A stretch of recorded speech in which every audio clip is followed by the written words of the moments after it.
শঙ্কিত হওয়ার কোনো কারণ নাই।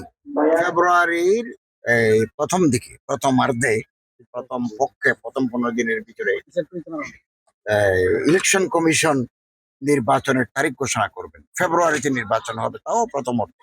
All preparation has been made by the authorities concern. সরকারের সংশ্লিষ্ট কর্তৃপক্ষ নির্বাচনের সব প্রস্তুতি সম্পন্ন করেছে এবং আমরা আশাবাদী এটা সুষ্ঠু, অবাধ, নিরপেক্ষ, অন্তর্ভুক্তিমূলক একটা নির্বাচন আমরা জাতিকে উপহার দিতে পারবো।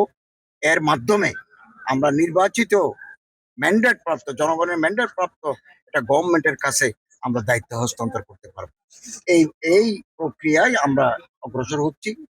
এতে কোনো ধরনের কোনো সংশয় বা উৎকণ্ঠা নেই এবং এই পর্যন্ত তো কেউ ভিন্নমত পোষণ করে নাই। এবং যত তাড়াতাড়ি নির্বাচন হবে তত জাতির জন্য মঙ্গল। কারণ ট্রানজিশন অফ পাওয়ারটা স্মুথলি হলে তাহলে কন্টিনিউটি অফ কনস্টিটিউশনটা টিকে থাকে। না হলে কেওস হয়, কনফিউশন হয়, সংঘাত হয়, অস্থিরতা তৈরি হয়। দাবি তো জানাতে পারেন, তারা দাবি জানাতে পারেন। ওনারা মূলত হ্যাঁ বোর্ডের জন্য জনগণকে উদ্বুদ্ধ করছে। তো দাবি দাওয়া থাকতে পারে সরকারের সাথে। আমরা তাদের বৈঠক হয়, বারে হয়, বসবো, আমরা আলোচনা করব। রাজনীতিতে তো আলোচনা, বৈঠক এগুলোর মাধ্যমে সমাধান।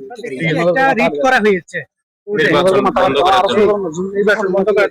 এটা হাইকোর্টে তো রিট আসুক, রিটের আসুক, তখন আমরা দেখবো।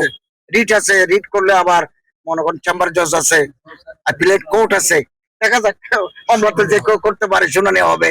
আমরা তো আদালতের প্রতি শ্রদ্ধাশীল। আদালত থেকে অর্ডার আসলে আমরা দেখবো। আমাদের আইন মন্ত্রণালয় আছে, সংশ্লিষ্ট বিভাগ আছে, তারা দেখবেন, প্রয়োজনীয় পদক্ষেপ নেবেন। ঠিক আছে।